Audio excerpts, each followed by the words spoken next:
Jesus e a sua época. Que atribuímos muito valor a Jesus, já não temos dúvida nenhuma.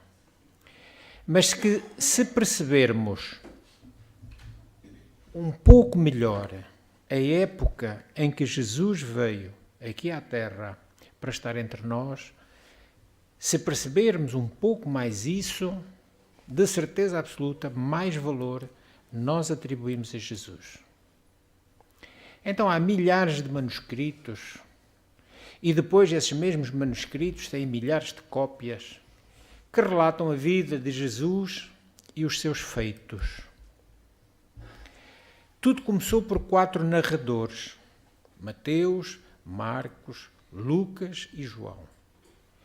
E estas almas, estes evangelistas, são de uma veracidade tal que os seus escritos se tornam praticamente a mesma mensagem, convergindo e centralizando a incomum personagem que é Jesus.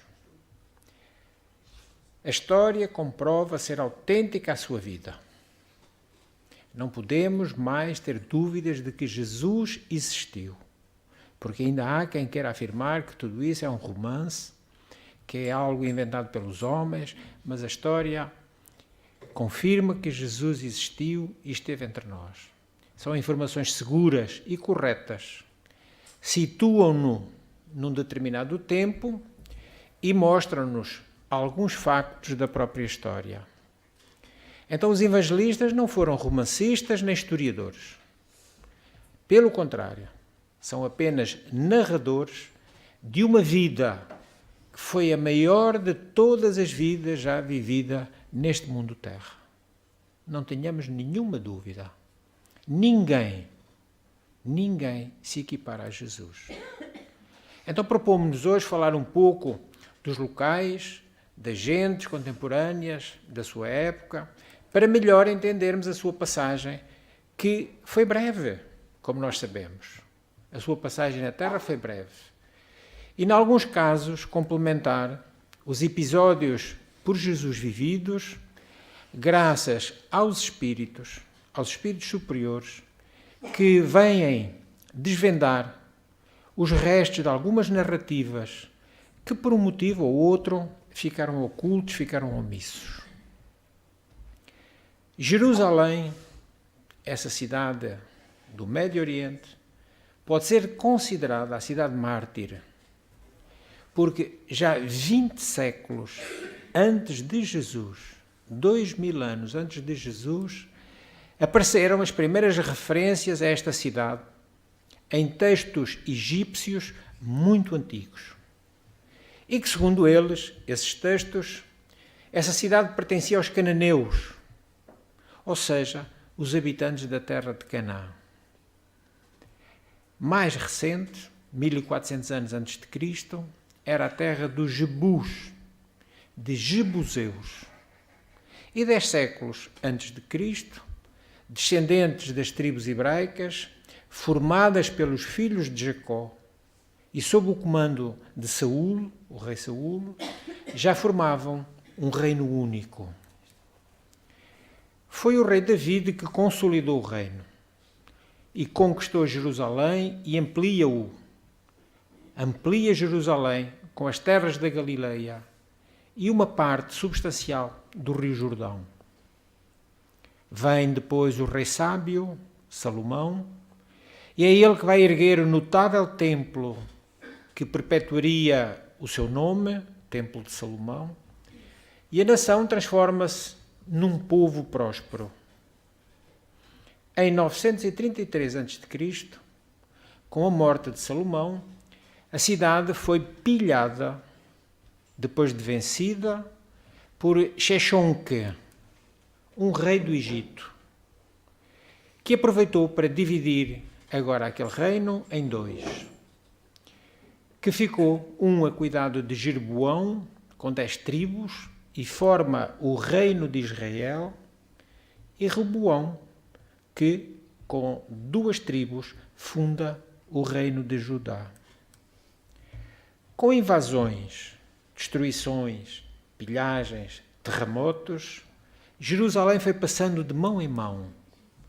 E no ano 600 a.C., é o rei Nabucodonosor, segundo o rei da Babilónia, que vem destruir a cidade, que volta a ser conquistada 200 anos depois por Alexandre o Grande, Alexandre Magno, o Macedónio, que venceu o poder que sobre a cidade tinham os persas.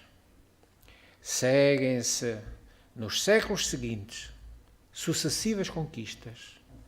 Este território sucessivamente foi sendo conquistado pelos Ptolomeus, pelos Seleucidas, a dinastia fundada por Seleuco I na Pérsia, e também pelos romanos, que em 54 a.C., já nos aproximamos da época de Jesus, através de Crasso, saqueia Jerusalém. E Tito, ainda não satisfeito, derruba completamente, depois no ano 70 da nossa era, mandando matar mais de 600.000 judeus em toda a Palestina. Este facto foi previsto por Jesus. Falamos do ano 70 da nossa era. Jesus já não estava connosco, mas enquanto esteve, Jesus disse: ai, Jerusalém, Jerusalém, não ficará pedra sobre pedra. E foi o que Tito fez. Adriano, também imperador romano, decretou a proibição de todos os atos religiosos ou civis judeus, e o orgulhoso povo eleito, como eles se chamam, sofreu nova e dolorosa dispersão. Nos sítios de Jerusalém, foi levantada a cidade pagã de Aélia Capitolina, onde predominavam os hábitos e os costumes romanos. Só em 325, o imperador Constantino, que dizem se converteu ao cristianismo, homenageando Jesus e os seus dias, fez de Jerusalém uma cidade cristã. Depois disso, novamente, persas, árabes, seljúcidas, um povo nómada turco de religião islâmica, sunita, maltrataram Jerusalém. E estes últimos, ao perseguirem os cristãos, foram os motivos indiretos das cruzadas. Primeiro cristãos contra muçulmanos, que tinham à frente Saladino, depois novamente cristãos e muçulmanos, turcos e ingleses. Tentaram dominar aquela cidade, e entre os rios de sangue e o fumo que subia dos incêndios contínuos, foram enfraquecendo este local. Através de séculos, vemos a luta que ainda hoje perdura. Porque 2000 anos depois de Jesus, Jerusalém ainda não é uma cidade pacífica. Então a Palestina é a história de um povo sofredor em luta angustiante pela sobrevivência e pela paz. É um pequeno território da antiga Filístina, terra dos filisteus, que significa terra da promissão. Pelos acontecimentos históricos que ali tiveram lugar, foi denominada Terra Santa. Face às ocorrências bíblicas que lhe deram notoriedade, unindo fatos e revelações humanas e espirituais. Mas igualmente e sobretudo por ter sido o lugar de nascimento de Jesus. É, pois, sob a fiscalização síria, e sendo uma procuradoria de um governador romano, Pôncio Pilatos, no 15º ano do reinado do imperador Tibério César, nos dias do rei subjugado Herodes Antipas, um dos 4 filhos de Herodes o Grande, que morreu quando Jesus tinha 4 anos de idade, com hidrofisia, acumulação anormal de líquidos nas cavidades naturais do corpo, e desencarnou febril, ulcerado, ficando a casa de Israel dividida entre os seus 3 filhos, Herodes Filipe II, Herodes Antipas e Arquelau. Herodes Filipe, o primogênito, fora radical e definitivamente deserdado como simples servidor do templo, subordinado a seus tios-avós, os sumos sacerdotes, que o Evangelho fala, Anás e Caifás. Antes mesmo que se consumassem as exéquias fúnebres de Herodes, no Heródium. Reparem, Heródium, local de Herodes. Como a vaidade humana vai ao ponto de atribuir o nome pessoal às coisas, às construções. Ainda quando nós vemos os meses do ano, quando encontramos julho, quando encontramos agosto, é em honra de dois imperadores. Julho, Július César, agosto, Augusto César. Os imperadores romanos, também eles, dando nome ao nosso calendário. Então, após a morte do rei Herodes, o Grande, começa a luta pela supremacia entre os seus descendentes, os irmãos. Rebeliões contra a fiscalização síria e, acima de tudo, contra a ocupação romana era constante. Reagindo os romanos com impiedade, como nós sabemos, mandando crucificar milhares de judeus. E como coroamento das vitórias alcançadas, os romanos desceram o preço do valor de um israelita, como escravo, a menos do valor de um cavalo. Uma vida valia menos, uma vida humana valia menos que um cavalo. É aqui, neste rincão guerreiro, clima de ódios de toda a espécie, entre os sofrimentos mais diversos, que o Senhor das Estrelas vem à Terra para melhor exemplificar a paz. Jesus vem aqui difundir o amor, a liberdade, a paz, pregando a não violência, dando o exemplo através do seu próprio sacrifício. O reino de Israel estendia-se entre montanhas, planícies, desertos áridos, terras e campos férteis, litorais e lagos que o refrescavam. Todavia, a ardência no verão fazia-se amenizar durante a quadra invernal, numa paisagem deslumbrante. Das planuras do monte Har Hermon, montanha sagrada de seu significado, cujo pico está quase sempre coberto de neve, enquanto que as terras ao redor queimavam pelo sol do verão. Daí às terras quentes do Jordão, há toda uma variação de climas e cores. Na parte sul, o deserto do Negev, abrasador no verão, mas que se torna muito frio no inverno. Este deserto ocupa cerca de 60% do território de Israel. O Negev está situado no sul e a sua maior cidade é Bersaba, Bir Shiva, em hebraico.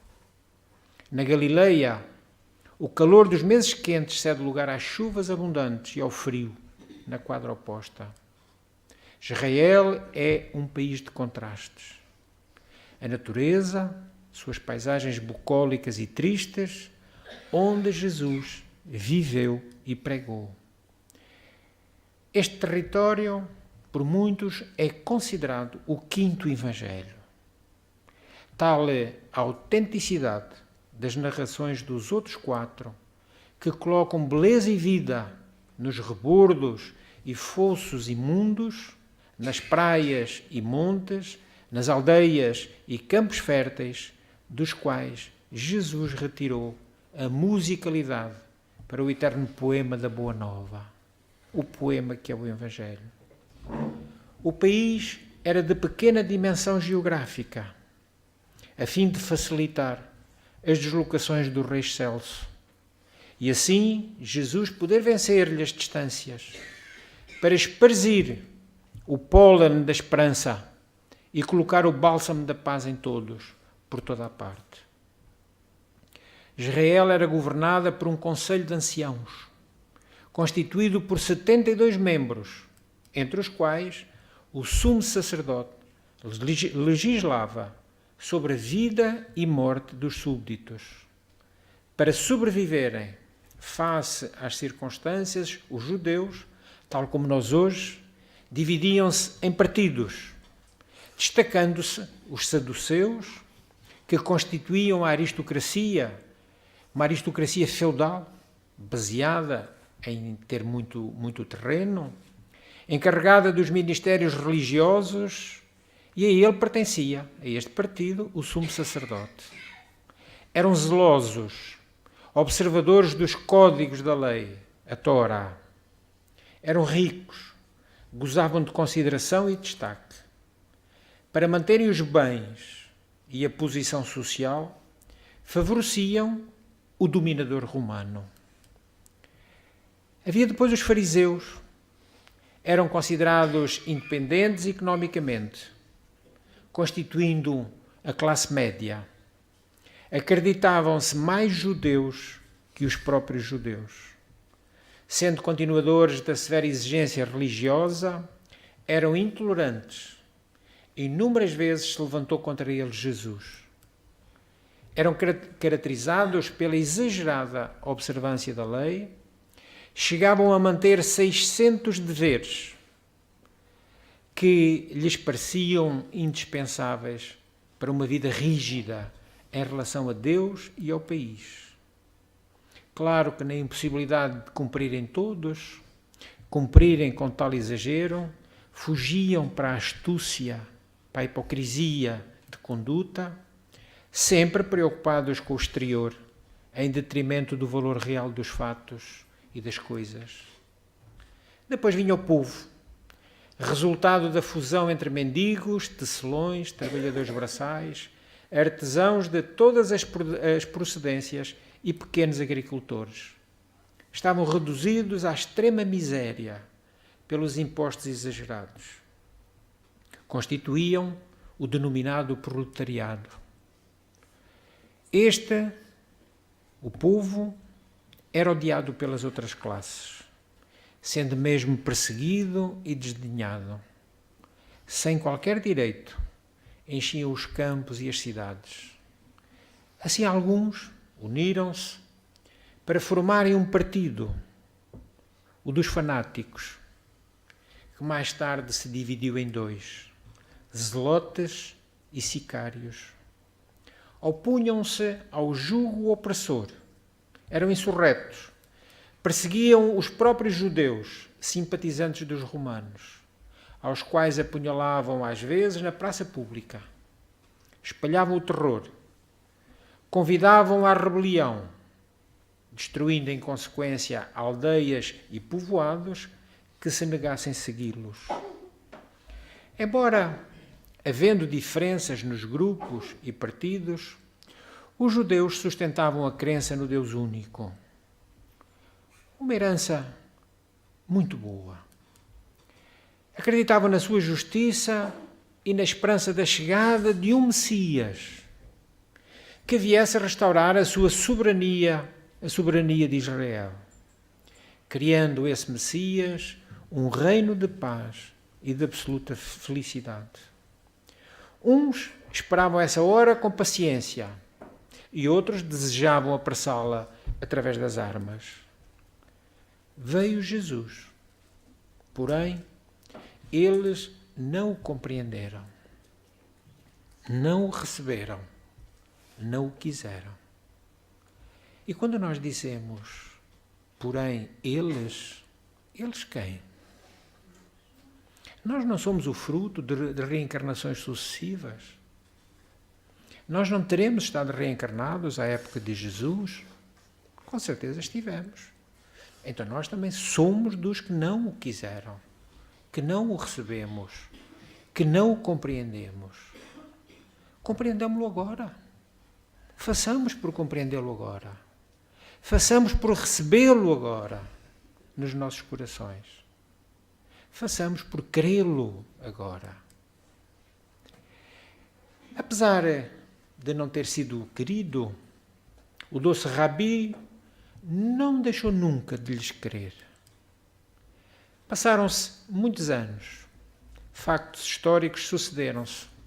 Sucederam-se civilizações e culturas. Povos substituíram povos. Homens se foram e renasceram noutras épocas, enquanto Jesus continua o mesmo.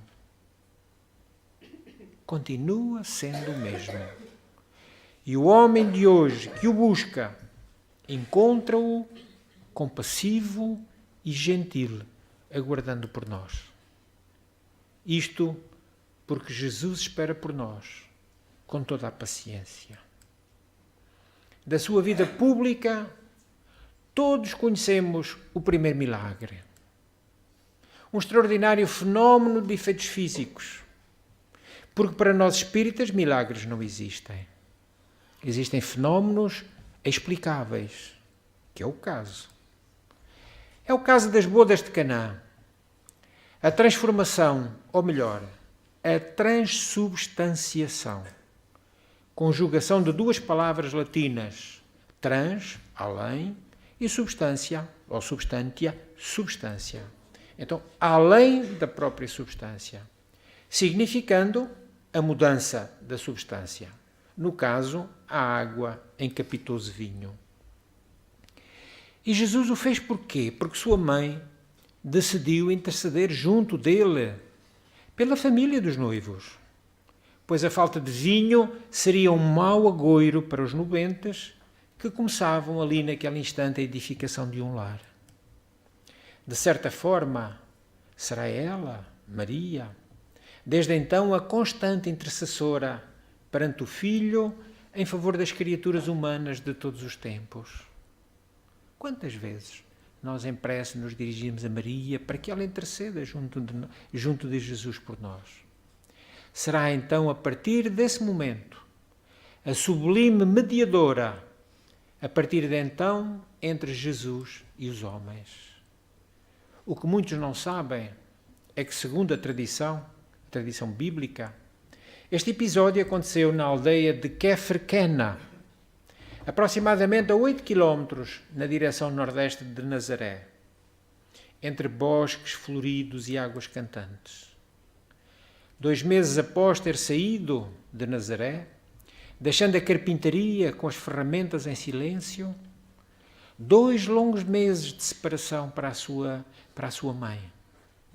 Ela, agora ali, naquele casamento, o aguardava com ansiedade crescente e um afeto desmedido, como nós devemos calcular.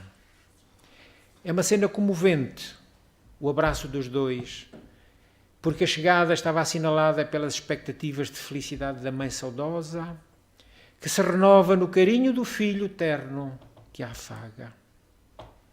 Estes 2 primeiros meses na separação, para ela, eram o prenúncio da temporária e dorida distância terrena que se entreporia entre os dois.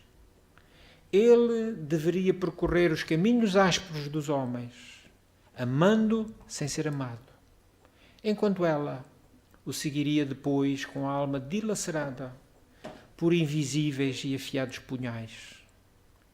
De certo modo, eram assim as vidas de todas as mães, em particular daquelas que doariam ao mundo os mártires, os heróis e os santos.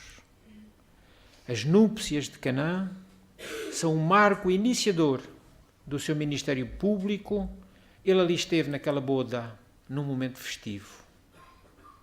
A sua prisão se dará noutra festa, na festa da Páscoa hebraica. Israel está em júbilo. Canaã é então a marca inicial do Evangelho dos Feitos. O Gólgota, o Monte da Caveira, porém, não se tornará o fim da sua mensagem, como se poderia supor. Entre as 2 festas transcorreram menos de 3 anos. O tempo da vida pública de Jesus, mas que foram o suficiente para que os seus feitos sejam lições de inconfundível beleza, sabedoria, renúncia, e abnegação, dando início a uma era nova de amor, dantes jamais sonhada. Que o seu amor se continue a derramar sobre todos nós, abençoando-nos e curando a nossa cegueira espiritual, teimosa, porque continuamos sem querer ver. Pedimos constantemente a Jesus que nos abençoe, nos cure e recusamos as suas bênçãos e a saúde que Ele oferece.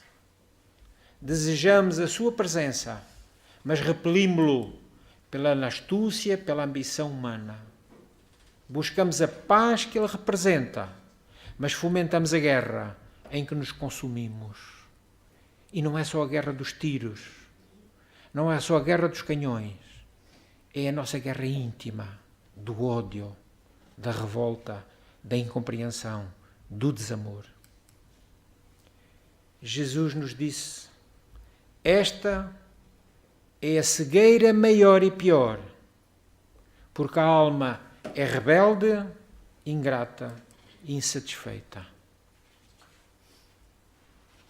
Foi este o período em que Jesus nasceu, em que Jesus esteve entre nós.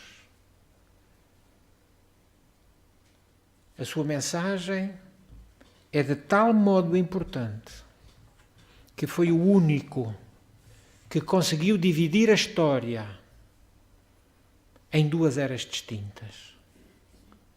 Antes de Jesus, depois de Jesus. Nenhum grande tirano, nenhum grande governador, nenhum fazedor de impérios, ninguém dividiu a história como Jesus. Terminamos de um jeito que pensamos ser uma singela prece, dizendo-lhe: amado Mestre Jesus, tu que nos ensinaste a orar, escuta a nossa súplica. Permite que aprendamos que a tua causa é a do amor que exemplificaste e que por isso mesmo somos todos ovelhas do teu aprisco. Ovelhas separadas no mundo por nossas divergências, nossas ideias próprias, nossa própria maneira de ver o mundo. Mas todas as ideias são credoras, acreditamos, do teu mesmo cuidado. Lembrando que deixaste as estrelas para peregrinar pelo mundo ao nosso lado. Que escolheste um lugar simples e quieto no estábulo para nascer. Auxilia-nos no exercício da humildade. Tu que ensinaste o perdão aos teus próprios verdugos, exemplo superior às tuas próprias palavras de perdoar 70 vezes 7. Expulsa da nossa vida o rancor, a mágoa, o ódio. Aclara-nos a mente no entendimento de que somos todos irmãos, filhos do mesmo Pai. Portanto, sendo inadmissível que alimentemos preconceitos de cor, nacionalidade ou qualquer outro. E porque nos ensinaste a orar na intimidade de nós mesmos, tendo como templo a natureza e altar o nosso coração, não nos permitas que, em nome de culto, religião ou forma diferente de nomear o Todo-Poderoso, ergamos muros de incompreensão. Que o nome de Deus sirva somente para nos unir, jamais para estabelecer guerras ou separação. Tu, que não tiveste uma pedra para reclinar a cabeça, embora tivessem ninhos as aves e covis as serpentes, ajuda-nos no despreendimento dos bens do mundo. Que tenhamos a sabedoria de nos servir deles para nosso bem, enquanto estamos a caminho, mas também igualmente para o bem dos nossos irmãos. Que a embriaguez da posse não nos envolva, que saibamos usufruir mas também repartir e distribuir. Que possamos descer da nossa torre de egoísmo e isolamento para conviver com os que necessitam do pão, do abrigo, do medicamento. Também aqueles que precisam, e muito, do nosso sorriso, da nossa cordialidade, do nosso aconchego. Há tanto para se fazer no mundo, Senhor. Por vezes, por nos considerarmos insignificantes, simplesmente nos recolhemos na nossa própria pequenez. Que possamos compreender que ninguém é tão pequeno que nada tenha para oferecer, ou tão pobre de recursos que não possa ofertar uma flor, um aperto de mão, um momento do seu tempo. Aspiramos tanto por um mundo melhor, enquanto as notícias nos falam da maldade, da violência, do irmão que se tornou lobo do seu próprio irmão.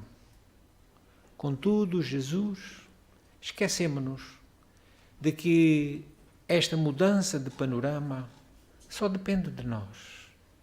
Só depende de cada um de nós. Por isso, enche-nos de novo ânimo, alimenta a nossa esperança e fortalece-nos a vontade de servir no bem.